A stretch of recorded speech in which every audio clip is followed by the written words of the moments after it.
ఈరోజు బైబిల్ అధ్యయనం కీర్తనల గ్రంథము 2వ అధ్యాయము 12 వచనాలు చదువుకుందాం. ప్రార్థన. మిక్కిలి ప్రేమగల దేవా, నీకు స్తోత్రాలు నాయనా.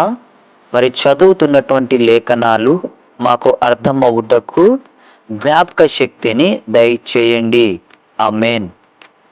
అన్యజనులు ఎలా అల్లరి రేపుచున్నారు, జనములు ఎలా వ్యర్థమైన దానిని తలంచుచున్నవి. మనము వారి కట్లు తెంపుదము రండి, వారి పాశములను మన యొద్ద నుండి పారవేయుదము రండి అని చెప్పుకొనుచు, భూరాజులు యెహోవాకును ఆయన అభిషిక్తునికిని విరోధముగా నిలవబడుచున్నారు. ఏలికలు ఏకీభవించి ఆలోచన చేయుచున్నారు. ఆకాశమందు ఆసీనుడగువాడు నవ్వుచున్నాడు. ప్రభువు వారిని చూచి అపహసించుచున్నాడు. ఆయన ఉగ్రుడై వారితో పలుకును, ప్రచండ కోపం చేత వారిని తల్లడింపచేయును. నేను నా పరిశుద్ధ పర్వతమైన సియోను మీద నా రాజును ఆసీనునిగా చేసియున్నాను. కట్టడను నేను వివరించేదను. యెహోవా నాకిలాగు సెలవిచ్చెను, నీవు నా కుమారుడవు, నేడు నేను నిన్ను కనియున్నాను. నన్ను అడుగుము, జనములను నీకు స్వాస్థ్యముగాను భూమిని దిగంతముల వరకు సొత్తుగాను ఇచ్చేదను. ఇనుప దండముతో నీవు వారిని నలకొట్టెదవు.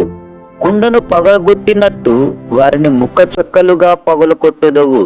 కాబట్టి రాజులారా వివేకులయ్యుండుడి, భూపతిలారా బోధనొందుడి. భయభక్తులు కలిగి యెహోవాను సేవించుడి. గడగడా వణుకుచు సంతోషించుడి. ఆయన కోపము త్వరగా రగులుకొనును. కుమారుని ముద్దు పెట్టుకొనుడి, లేని ఎడల ఆయన కోపించును. అప్పుడు మీరు త్రోవ తప్పి నశించెదరు. ఆయనను ఆశ్రయించు వారందరూ ధన్యులు. చివరి ప్రార్థన. మిక్కిలి ప్రేమ కలిగిన తండ్రి, నీకు స్తోత్రాలు నాయనా.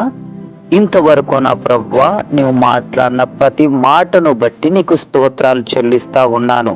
మరి ఈ వాక్య భాగములు మా హృదయాల్లో ఫలించుటకు కృపను దయచేయండి.